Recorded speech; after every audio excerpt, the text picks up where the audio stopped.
আসসালামু আলাইকুম প্রিয় বন্ধুগণ, আপনারা নিশ্চয়ই জানেন ভারত ও চীন দুটি বৃহৎ প্রতিবেশী দেশ।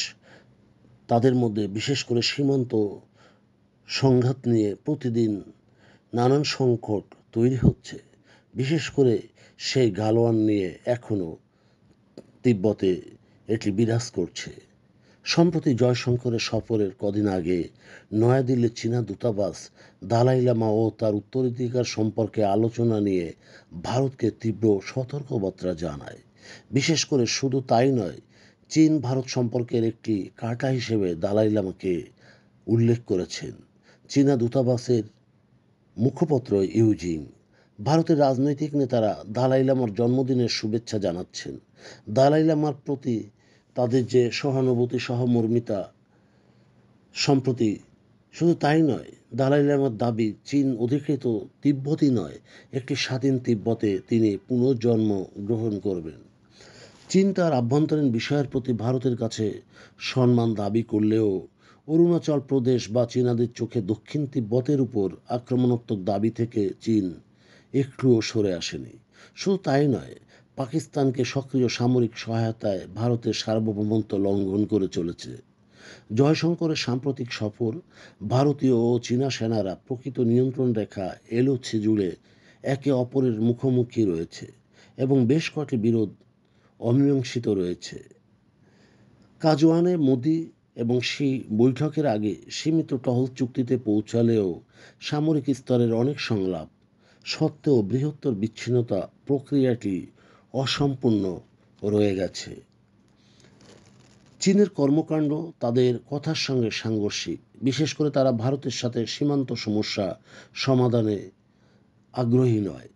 যে তাদের 14টি প্রতিবেশী দেশের সাথে, বিশেষ করে 12টির সাথে তাদের সমঝোতা হয়েছে, কিন্তু অমীমাংসিত সীমান্ত ভারতের সঙ্গেই রয়েছে, যা চীনকে সুবিধা দেয়।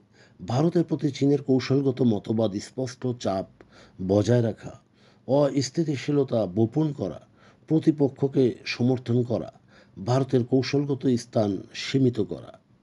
এসসিও প্রতিরক্ষা মন্ত্রীদের বৈঠকে পহেলগাম নিয়ে আলোচনার অনুরোধে চীন ও পাকিস্তান আপত্তি জানায়। বরং পাকিস্তানের বেলুচিস্তানের উল্লেখ অন্তর্ভুক্তিতে পাকিস্তানের অবস্থান স্পষ্ট করা হয়েছে। স্পষ্টতই ভারত সেখানে কোণঠাসা হয়ে পড়ে। পাকিস্তানকে চীনের সমর্থন প্রত্যক্ষ ও পরোক্ষ হয়ে উঠেছে। শুধু তাই নয়, অপারেশন সিঁদুরের সময় চীন রিয়েল টাইম স্যাটেলাইট নজরদারি সহায়তা দিয়েছে। চীন HQ-9 বিমান এবং PL-15 দূরপাল্লার ক্ষেপণাস্ত্র সরবরাহ করেছে। বর্তমানে পাকিস্তানের 80% সামরিক সরঞ্জামই চীন থেকে আমদানিকৃত। এছাড়াও ভারতকে প্রান্তিক করার প্রচেষ্টায় চীন তুরস্কের মতো অন্যান্য দেশের সাথেও সমন্বয় রয়েছে। 19শে জুন চীন, পাকিস্তান এবং বাংলাদেশ এক ত্রিপক্ষীয় বৈঠকের আয়োজন করে।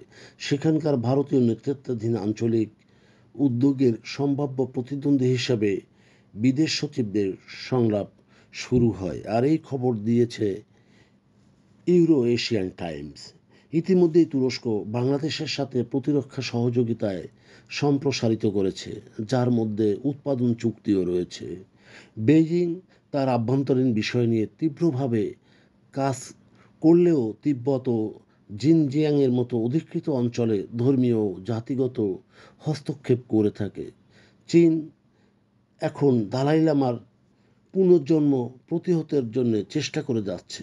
বিশেষ করে 10 লক্ষেরও বেশি তিব্বতী শিশু চীনে, বিশেষ করে তাদের বয়স 4 থেকে 6 বছরের মধ্যে 1 লক্ষ ফ্রি স্কুলার রেখেছে, যেখানে জোর করে ওই প্রতিষ্ঠানসমূহে তাদের ম্যান্ডারিন ভাষা ও সংস্কৃতি শেখানো হয়, যা তিব্বতী সংস্কৃতির এক ধরনের গণহত্যার মতো সেখানে শুরু হয়েছে।